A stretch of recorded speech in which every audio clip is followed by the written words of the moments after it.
Right, hello, it's me once again, because, yeah. Right, yeah, as you can see, it's a different angle this time, and I'm not quite sure if I like it or not. But anyway, yeah, I don't know, I'm doing the film thing, so I'm trying to differentiate between the different videos that I do, so whether it's Ask Me Anything or just random videos that I put up, and this, if it becomes a regular thing, I want to try and make them slightly different, but without too much strenuous activity on my end. So just change it around a little bit. I don't know. And I don't even know if this is going to look alright, so I might have to record this a couple of times. But yeah, it gives you a bit more of a view of what I spend the majority of my time looking at, especially now in Easter when I'm here like all day, which is incredibly boring. So I just sleep through most of the day, and that gets me through. Cha! But in the rare hours that I'm actually awake and not editing or filming or working, I have decided to take it upon myself to watch some films. So because I have a terrible memory, I've actually got them written down here. So yeah, let's see how this goes. Right, so hope there's nothing that can get me in trouble. It's just YouTube on there and other bits, just in case you're wondering. But anyway, on to the whole point of this goddamn video. Right, so first up, I decided to watch Training Day. By the way, I'm not sure if I'm going to do like the title or the graphic, the front cover of the film here or here, because there's a lot of space to work with. But yeah, anyway, Training Day. As I've probably mentioned in other videos, I've been watching a lot of Mission of Respawn, and Sark, or Mr. Sark, who presents for them, he goes on about Training Day quite a bit. So I was like, you know what? I feel like watching a film. It's got Denzel Washington in it, and the guy is just awesome in like everything he does. And I can't remember the other guy's name.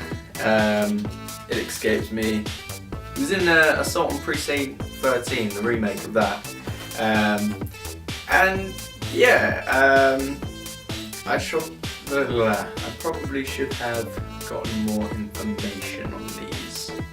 Right, so with the great knowledge that seemed to have just slipped into my mind, and I didn't just edit around me looking things up on the internet. So yeah, Training Day came out, which I thought it was in the 90s, but no, apparently it came out in 2001. And yeah, Denzel Washington, Ethan Hawke. Denzel, brilliant in whatever he's in, and Ethan Hawke he's okay in the things that I've seen. And yeah, that's a film. Yeah, I mean, for like cop movies of that kind of era, if I can use that word and get away with it, it fits in. You know, it's certainly a kind of, from the films that I've watched, it's a different take on it, and it definitely goes down a different route than I thought it would be. I thought it was going to be like another kind of, almost kind of like a buddy cop thing, but a bit more serious. But yeah, for anybody that has seen the film, it doesn't quite go that way. And there's a lot of quotes in it. And yeah, it's not a bad film. I mean, it's definitely not to be mean, but you know, obviously it was made back in 2001, so time is kind of, you know, you're used to a certain film, a certain quality. But yeah, it's definitely a good film to watch with like friends or something, or if you're having just a couple of drinks, a couple of bevies. If it's on TV, definitely give it a watch. And I've not really said anything at all about the film, apart from about the two actors in it, and it was made in 2001. But after having watched that, I'm pretty sure anyway, I then went on to start watching films that were released in 2012, because I was just like, I watched that, and that was kind of like the catalyst for like, do you know what, a lot of good films have come out and I've missed them for one reason or another, so I wanna catch up and I wanna watch some films. So I started off with End of Watch, which is Jake Gyllenhaal and can't remember all I've got written down is Pina, which is probably the mispronunciation of his name, but yeah, and it's basically about them. It's the kind of, you know, shaky cam, home video kind of style.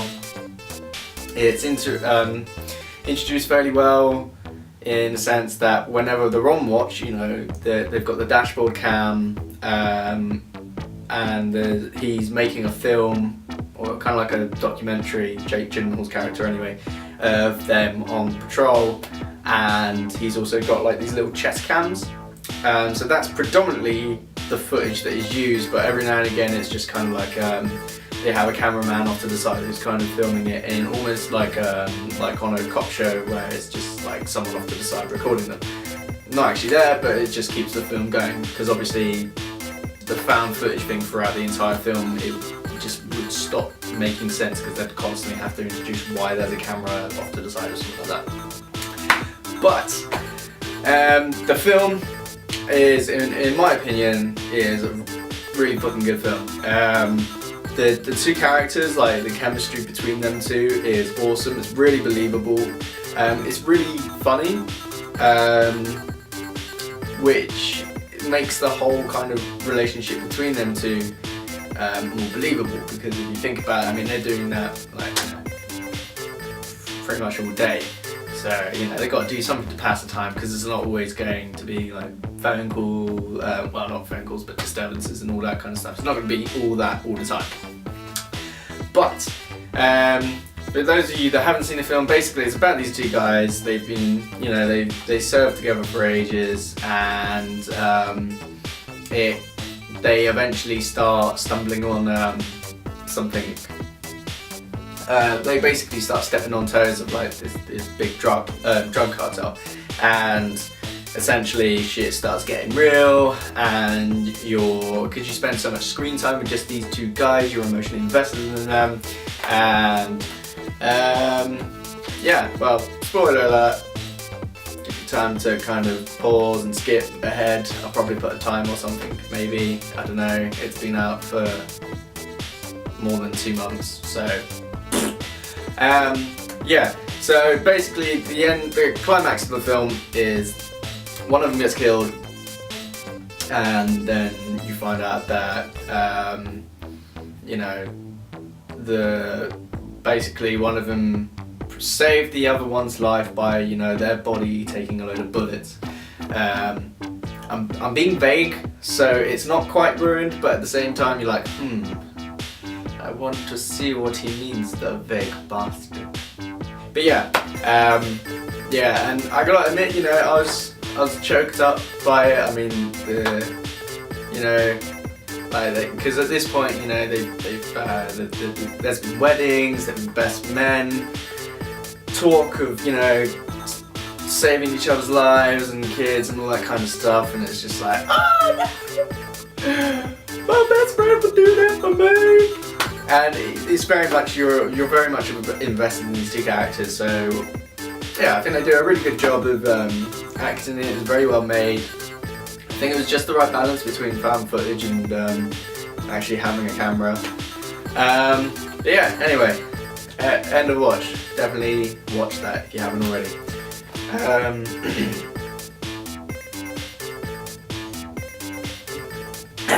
Next up, these are written out of order, but I believe it was, I believe it was Safe House that I watched next.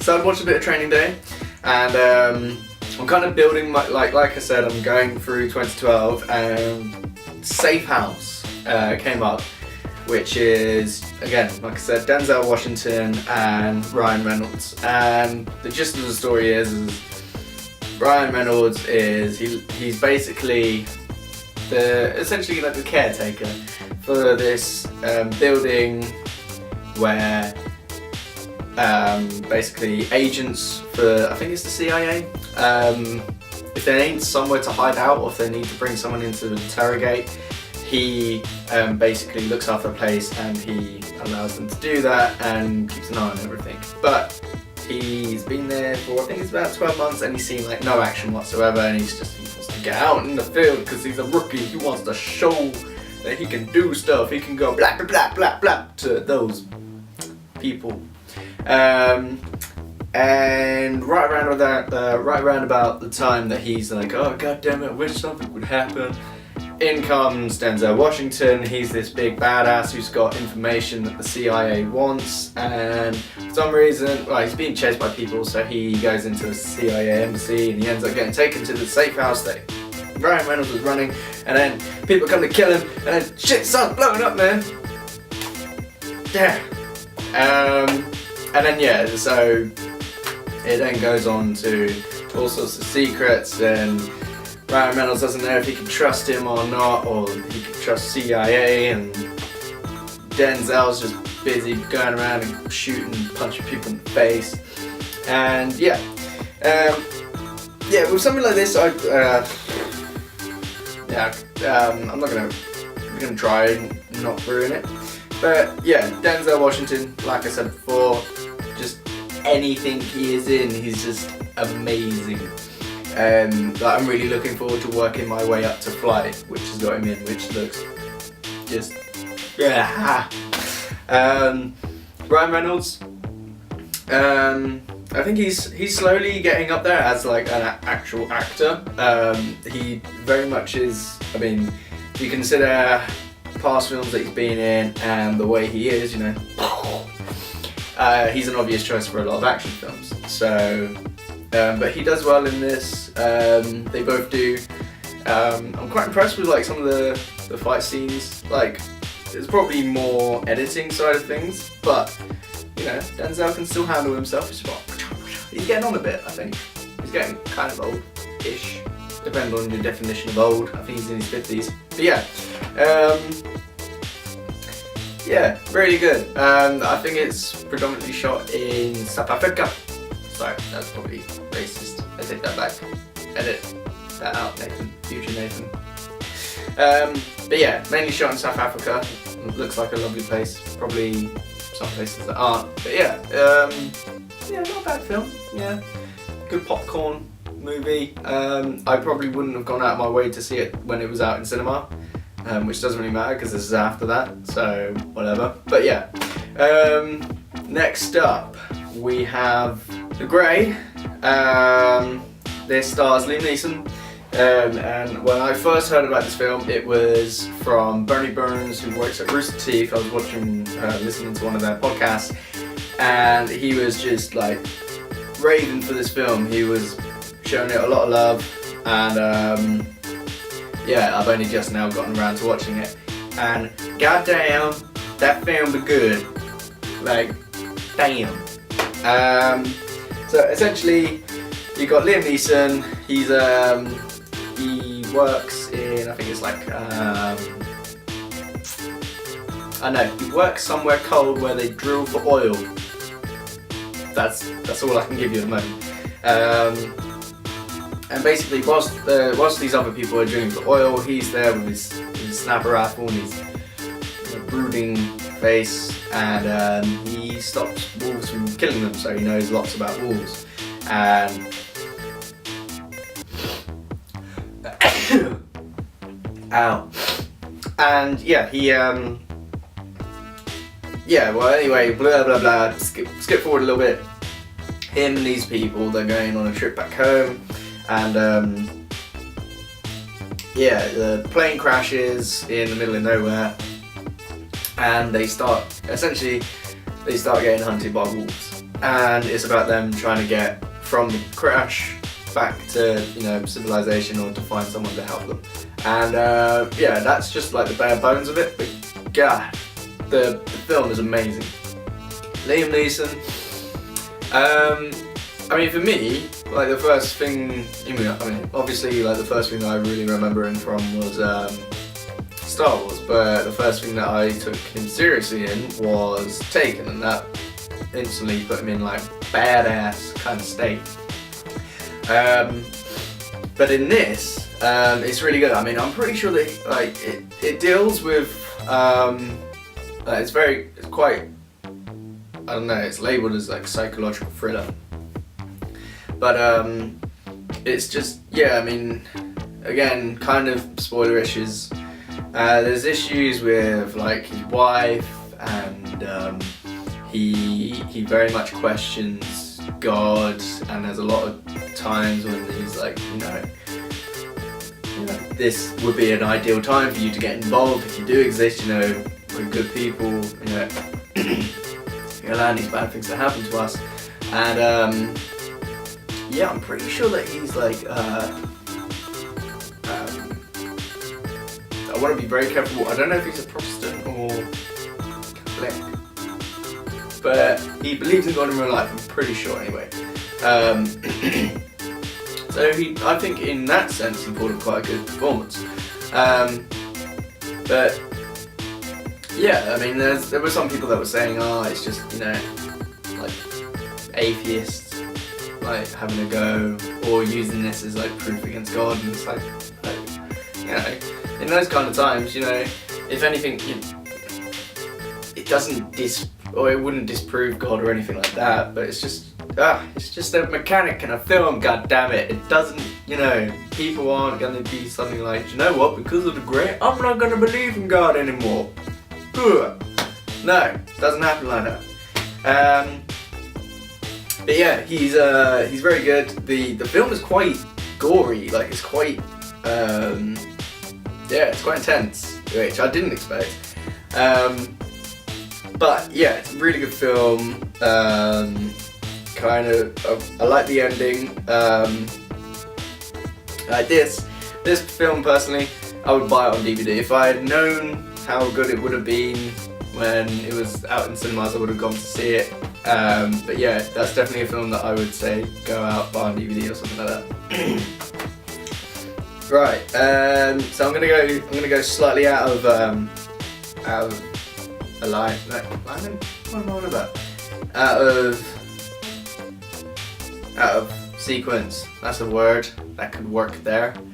And I'm going to go with the next one I'm going to talk about is Dark Shadows, which is the Tim Burton and shock horror, Johnny Depp and Helen Bonham Carter, Michelle Pfeiffer too as well, and that chick who's in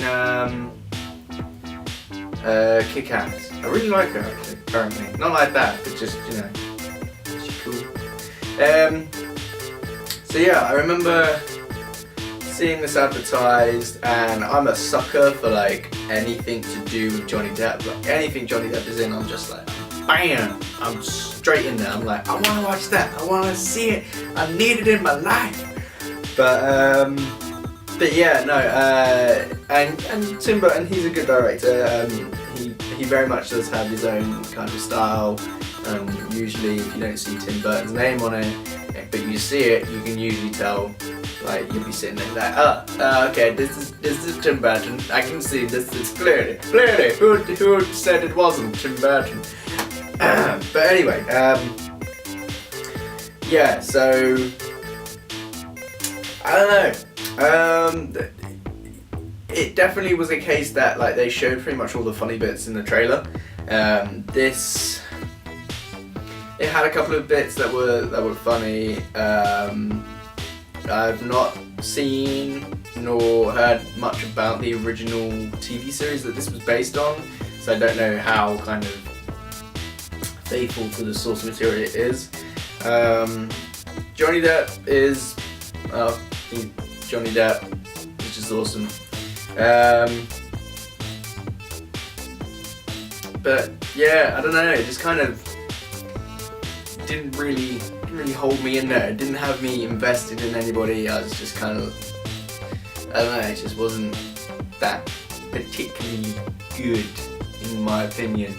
Michelle Pfeiffer was alright in it, as is the young girl from Kick-Ass. She was good, and Johnny Depp was good. Helen Bonham Carter is Helen Bonham Carter as well. Great orange hair. But yeah, I mean the premise of this, if you haven't seen it, is basically you got Johnny Depp's character.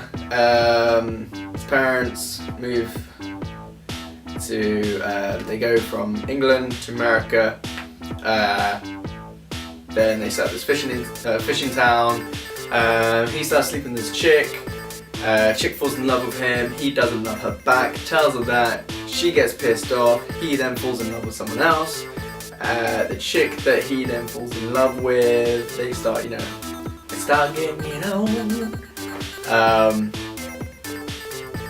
Previous chick doesn't like this because his mum and dad. He goes mad trying to find dark art stuff and like, why did this happen? And then I think he plans to get married to the girl that he's fallen in love with. To which previous girl, witch girl, she then kills her. And then he's like, no, and jumps off a cliff. Doesn't die because the witch girl has transformed him into a vampire.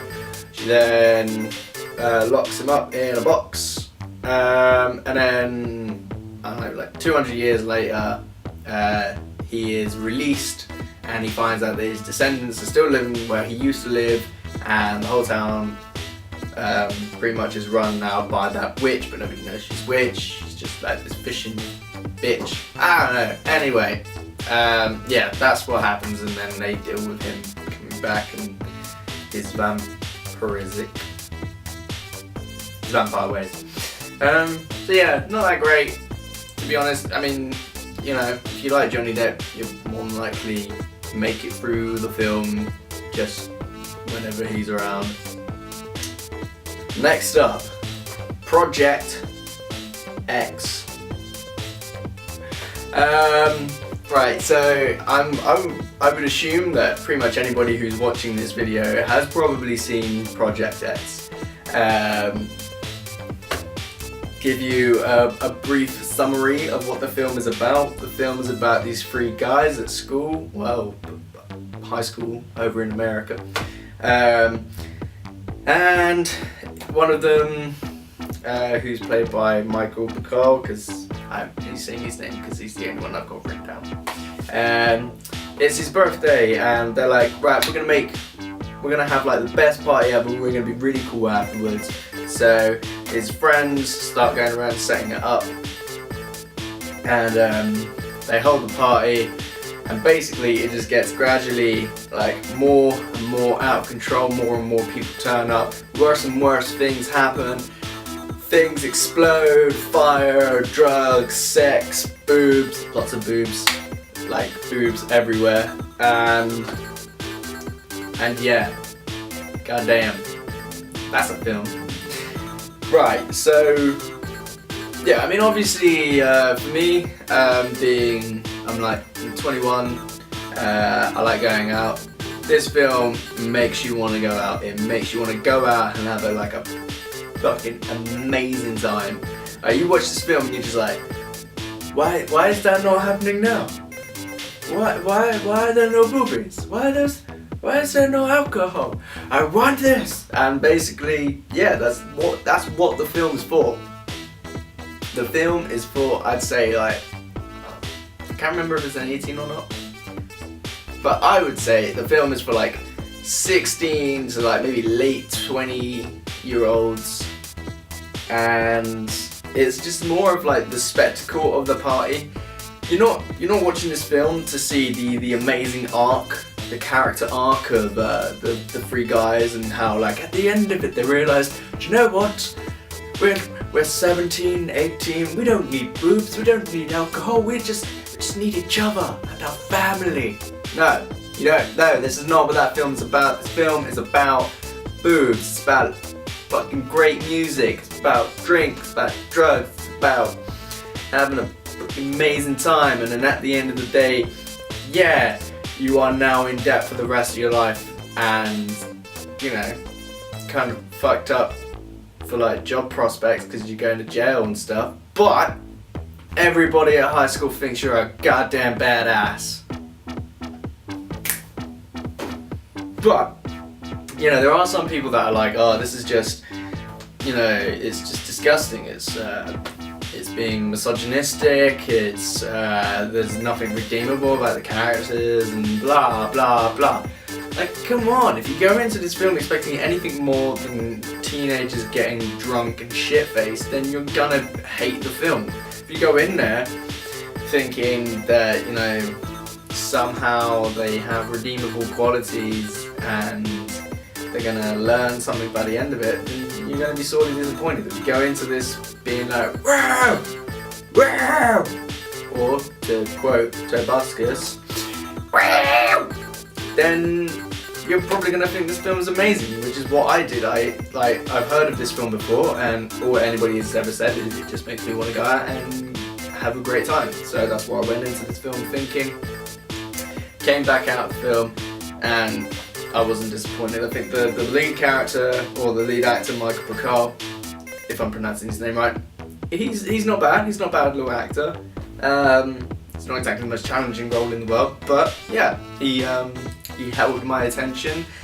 Music's fucking fantastic in it, really good, especially Kid Cudi's track that's in there. That is awesome. Yeah, it's awesome.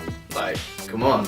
So, yeah, like I said, 16 to late 20s, fucking do yourself a favour and watch this film. It's a lot of fun. If you're above that age, or you've got a stick up your ass, don't bother watching this because you're not gonna like it. Boobs! So many boobs! Yeah, and to cap this off, final film that I watched, I don't even know why I've got this.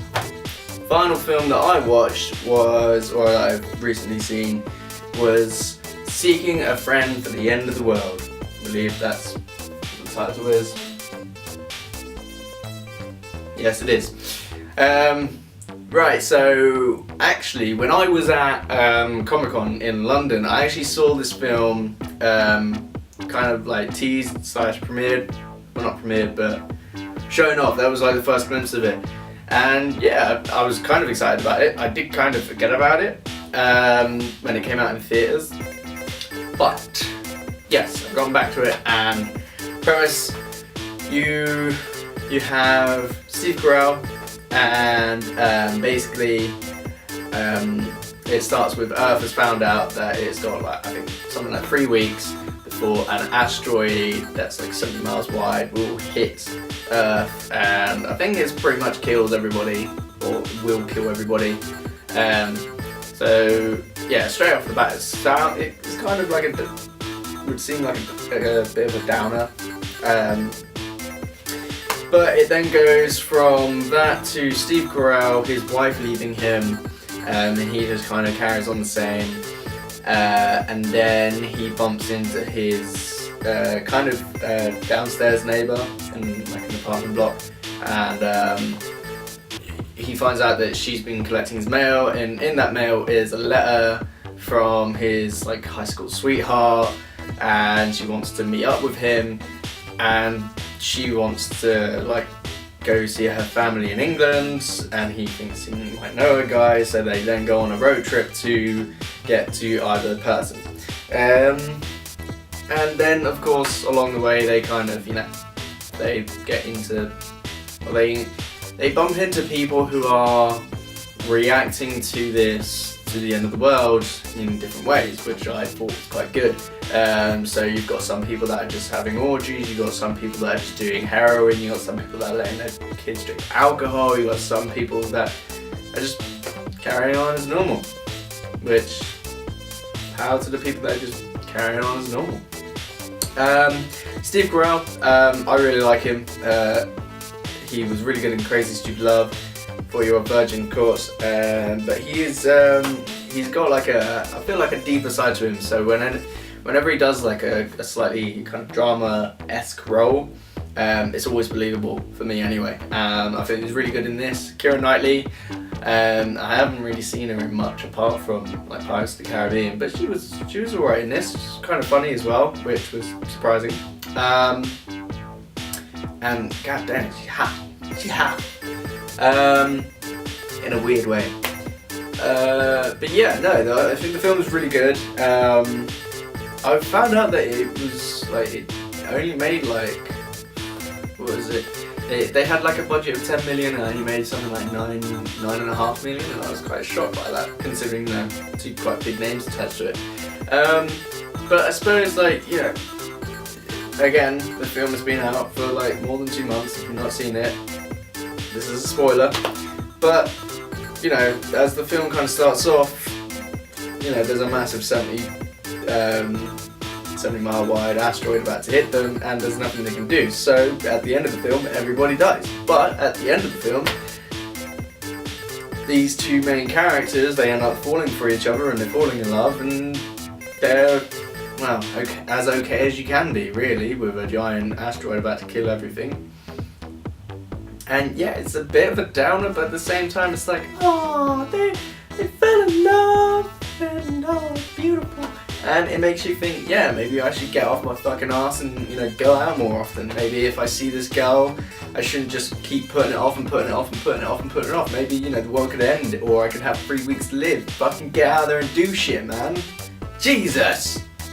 But yeah, that's pretty much what you walk away with from this film. So yeah, again, just buy the film on DVD. Give the people their money. Those were the films that I have seen. All of them fairly decent, you know, but obviously it's just my opinion. You can go on Wikipedia, check out some more details about it if you want. Or if you do like it and you do end up watching it and you enjoy it, then yeah, comment back or something. But again, at the moment, like I said, I'm just doing whatever the hell I feel like doing. So more films that I watch, then I'll probably do this again. I hope you like the new layout. I hope you like the new kind of format. If you do, feel free to comment on that kind of jazz stuff. So anyway, I'm going to edit this now and maybe eat some food. But yeah, keep watching those films, people. Bye!